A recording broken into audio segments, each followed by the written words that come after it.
Hello friends, this video is regarding the correction which I said in my long video that the negative marking of 40 MCQs in tier 2 paper is of 1/4, that is 0.25, which is incorrect. It is of 1/3.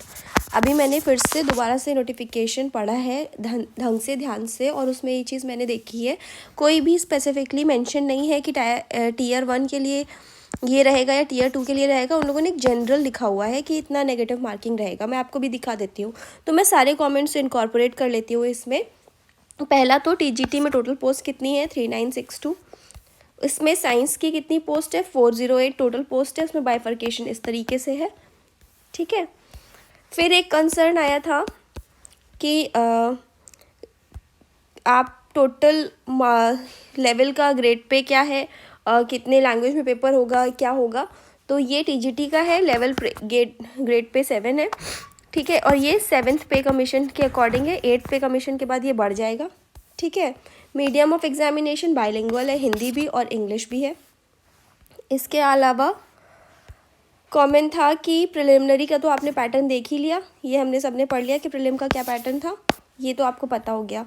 अभी बात कर लेते हैं इसमें कितने candidate जाएंगे। Total number of questions 55 है। यहाँ पे मैंने बताया था कि 1/4 है, which is wrong, it is 1/3, okay. और 0.33 total 55 questions, 100 marker, 1 mark each and 4 mark each for 60 marks, ठीक है।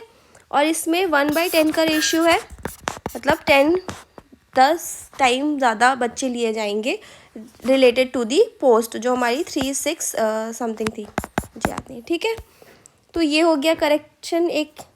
और नाउ एज रिलैक्सेशन या मार्किंग स्कीम देख लो आप।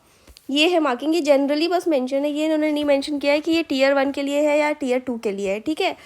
इन्होंने सिर्फ नॉर्मल चीज़ मेंशन किया हुआ है कि 1 mark shall be awarded to every correct answer and 1/3 mark shall be deducted for every incorrect answer.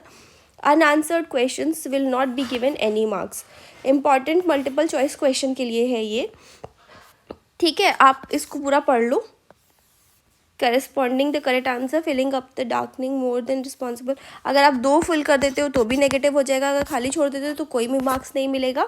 या फिर अगर आप कोशिश करते हो एक गलत आपने कहीं फिल कर दिया OMR में, तो आप उसको दोबारा से करेक्ट करने के लिए कुछ मार्किंग करते हुए क्रॉस बनाते हो तो भी वो नेगेटिव कंसीडर किया जाएगा, ठीक है। तो वो यही सब इसमें मेंशन करके रखा हुआ है। इसके बाद मैं फाइनल बात कर लेती हूँ कि कितना एज रिलैक्सेशन है। 35 ईयर्स से ज़्यादा नहीं है। SC ST OBC को रिलैक्सेशन है, और जो EMRS के एम्प्लॉय हैं उनको भी रिलैक्सेशन है। 55 ईयर्स तक वो फॉर्म फिल कर सकते हैं।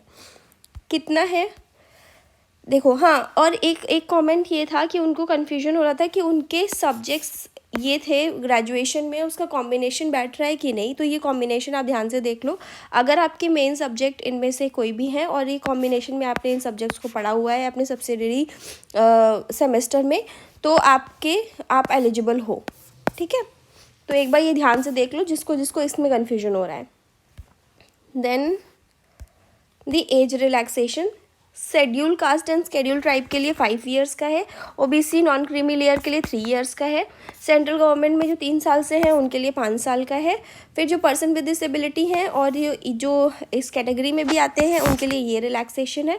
और जो ऑलरेडी एम्प्लॉय हैं उनको 55 ईयर्स तक, वर्किंग जो हैं ऑलरेडी 3 ईयर्स से ज़्यादा, उनको 55 ईयर्स तक फॉर्म फिल कर सकते हैं।